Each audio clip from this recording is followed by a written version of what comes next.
And so the crucial difference between East and West lies in the recognition in the East that there is no ego to emerge from. There is only ignorance to awaken from.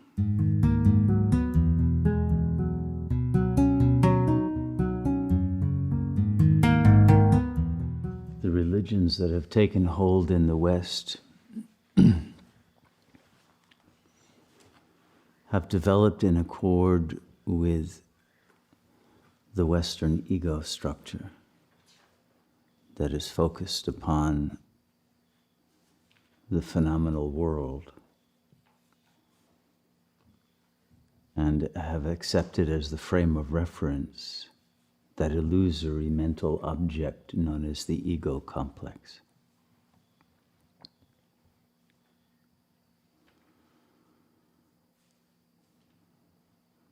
And once that is tacitly accepted as our nature, our identity, our reality, then those religions that developed in the West had no choice but to accept the concept of sin.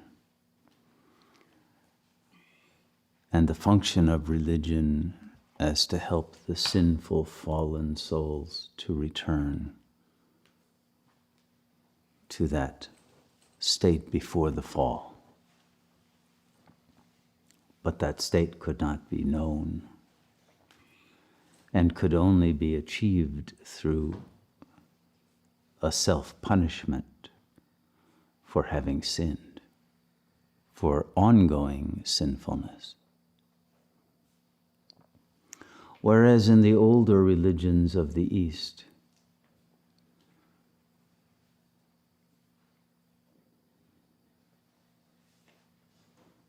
the point in which reflection begins is the recognition that there is only the one real, the one absolute self, and all else is illusion. And the problem is simply one of ignorance, of having fallen into the illusion, into the belief that one is the sinful ego. But one cannot come out of the ignorance of the belief in the sinful ego by ongoing belief that one is a sinful ego and trying to get out of one's sin by punishing that ego and its innocent body, as if the body is responsible for the sin rather than the identification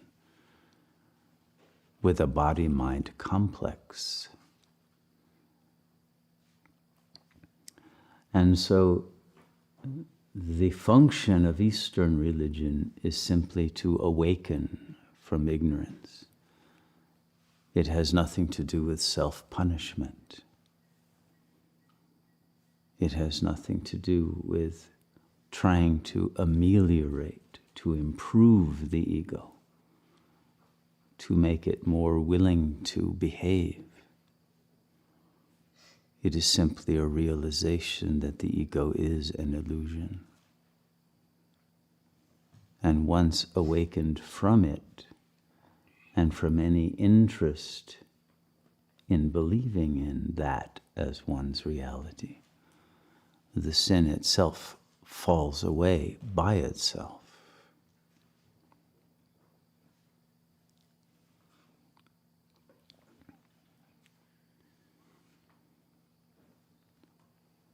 And so the crucial difference between East and West lies in the recognition in the East that there is no ego to emerge from.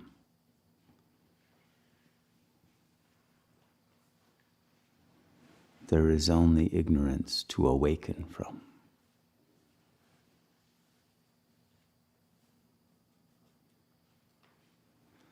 And the ignorance is the ignorance of the failure to recognize that the ego and its world all simply arise in pure awareness, and that our nature is awareness itself. That purity of consciousness that has no identity.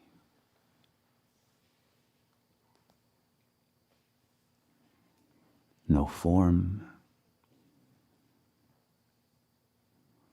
and no attachment or identification with language.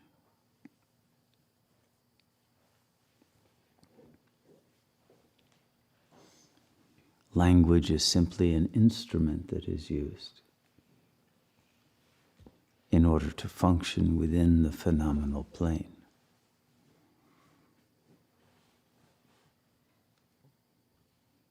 But because thought is embedded in the illusion of duality,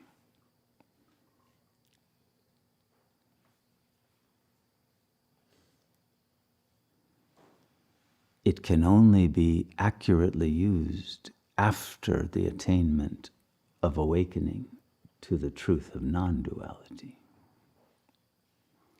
It is this that is the difference between wrong thinking and right thinking. And it is wrong thinking that is what in the West would be called sin. So the shift is a shift in the relationship to language, because it is language that knots the consciousness to the body and to the egoic thought patterns and affects. And it is this ego-complex, this knot, that must be cut, because it is the source and the cause of all suffering.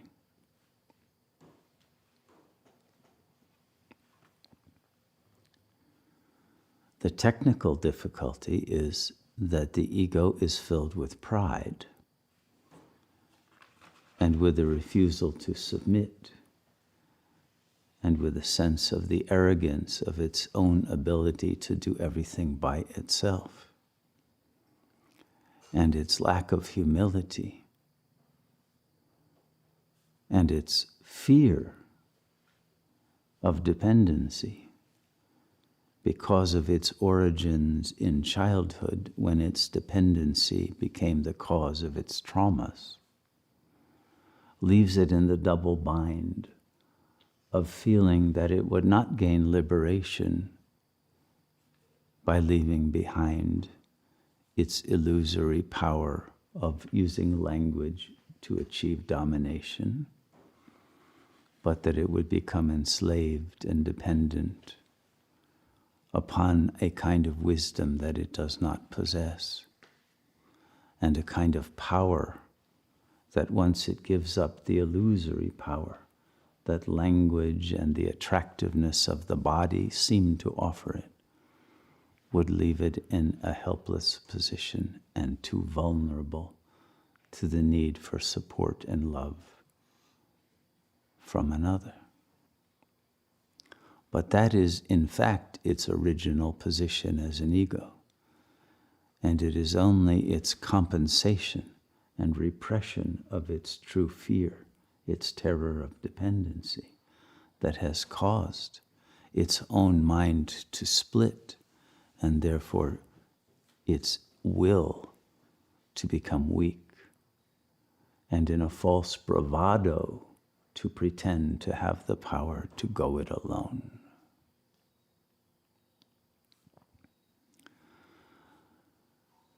And so long as the narrative of the ego is believed, the consciousness can never retrieve its true nature from that illusion. There must be a break with the belief of what the ego mind tells you and what its affects make you believe seem all too real,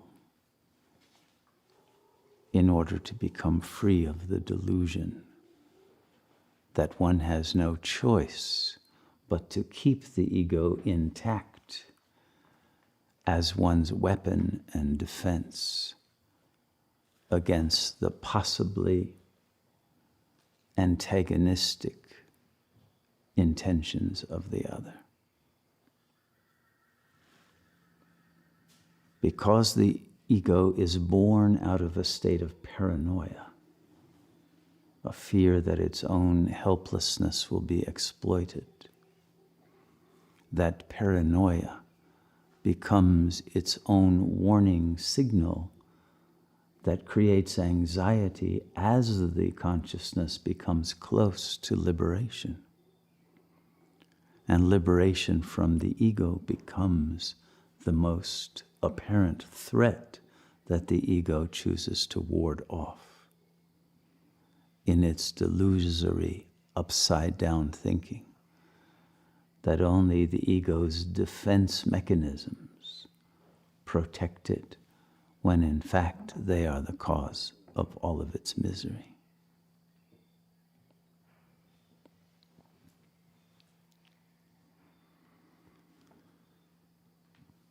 The mind can only be awakened from this delusion that makes the trap ever more dense, ever more unable to see itself, to have the clarity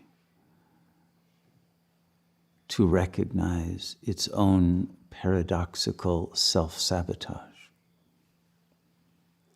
When there has been a surrender to that higher intelligence within, through the silencing of the mind and the turning more deeply inward toward the source of our being. And it is in that act of abiding as the silent presence that revives the timeless realization of our real nature and brings back into our emotional space the strength and the power to withstand the temptations, the fears, and the illusory desires of the ego that bring ever more deep kinds of unhappiness and confusion. It is in that act of abiding outside the locus of the ego mind, within the deep self, the immutable point of motionless presence, in that point of stillness and silence, in which all the modifications of the ego mind cease for long enough for the awakening to happen and re-empowerment to take place. It is this offering of one's attention to that silent presence that is the deepest, innermost center of one's awareness, that brings the samadhi of self-salvation,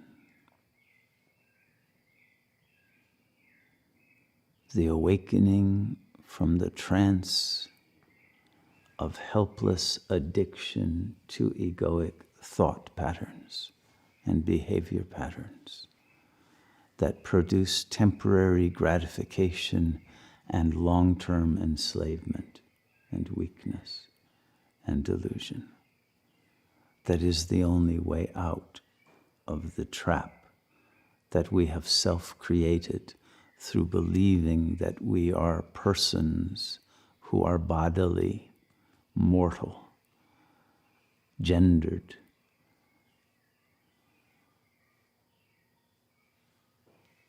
and who exist in separation from the other, from nature, and from the source of all that is.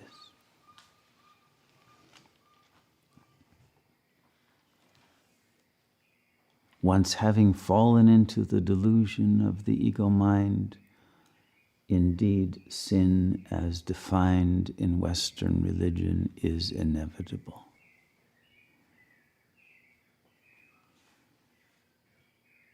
But the way out into freedom is very, very simple, much more simple than Christianity or Judaism or Islam would allow you to recognize.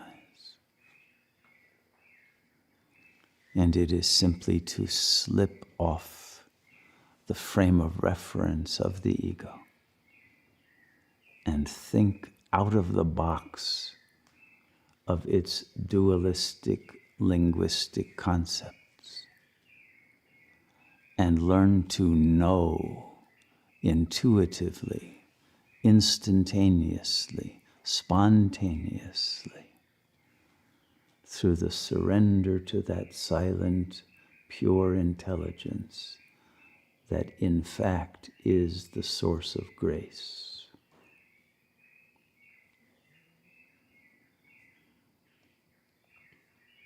The grace of awakening, the grace of liberation is simply a function of self-realization. Nothing needs to be done. Nothing needs to be changed. No amends need to be made.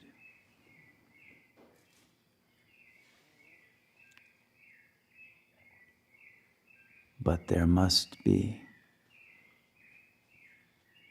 such detachment from the pull of the ego mind toward its illusory form of thinking that one gives oneself the gift of abiding in the silence of the real self long enough to cut the knot that has kept you imprisoned in a false self.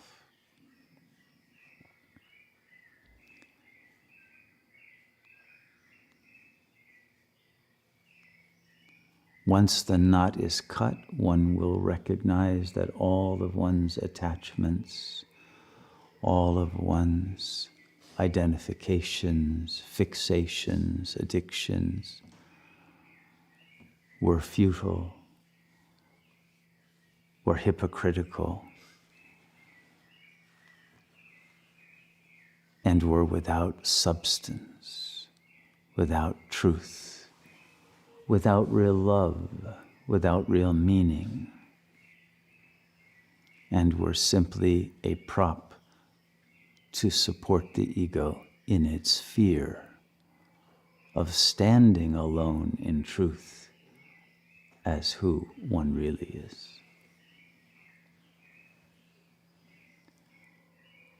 It was a desire for freedom that could never be fulfilled because it begins with the premise of its own inability to live an authentic life, because its mind has been split and its true desires have been repressed and its true nature has been forgotten.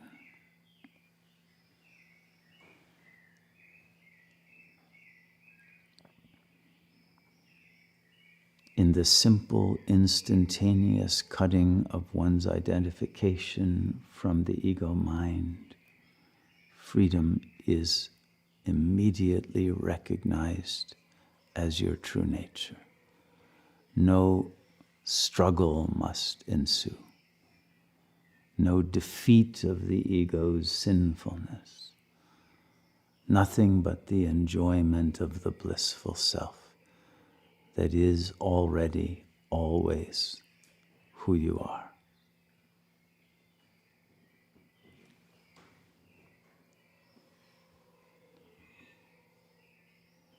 And it is this capacity for sudden illumination and liberation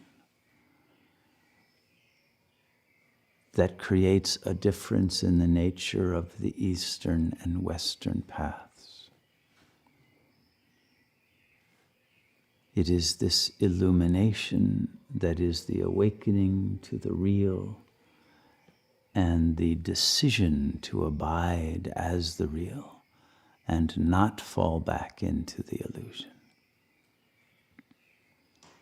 that ensues simply and spontaneously from the silencing of the ego for long enough to disentangle one's consciousness from any desire to remain in ignorance.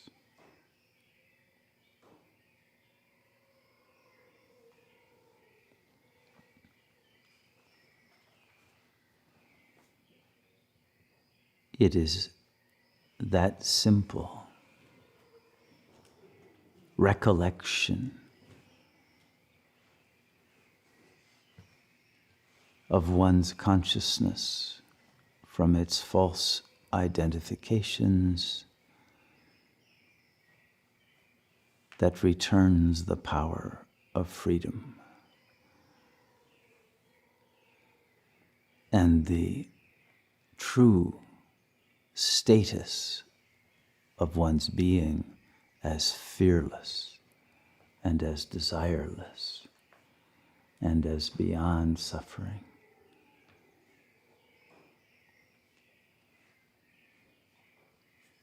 This liberation is your birthright. There is no question of whether you are worthy of it.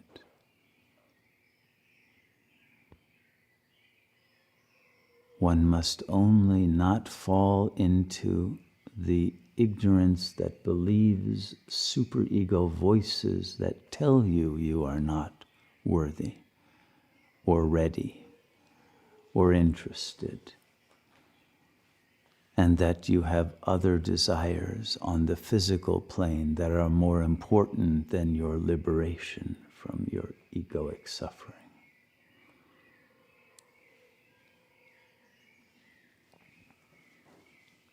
A yogi is one who would never heed those delusory voices, and therefore will not delay one's self-liberation from the creation of ever more karma and ever more layers of illusion that must be pierced in order to achieve the realization that one is not subject to those forces that the ego would like you to believe are irresistible and unconquerable, but that have no power but your own belief in them.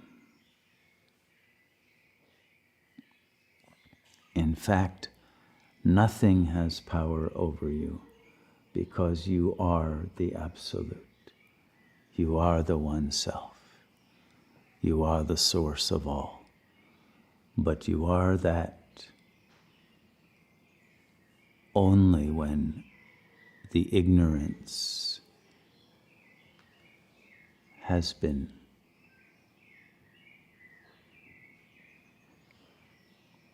discarded.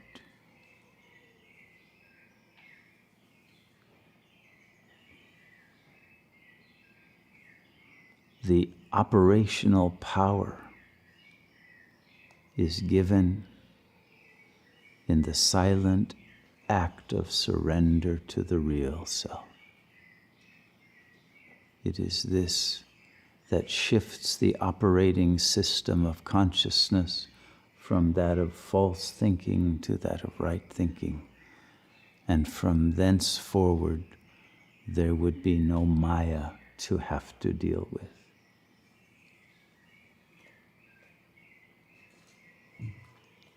It is this that is called Jivan Mukti, liberation in life. It is this that is the objective and the grace that becomes a living reality that enables one to be a beacon of love and light and healing for the world, and for the accumulation of merit that brings about the capacity to redream the world itself as a kingdom of heaven. All of the wisdom, the power, and the purity of heart that is necessary to retrieve not only the individual illusory self, but the cosmic self, is the ultimate gift of that self in its own self-liberation that liberates all. May you choose that path.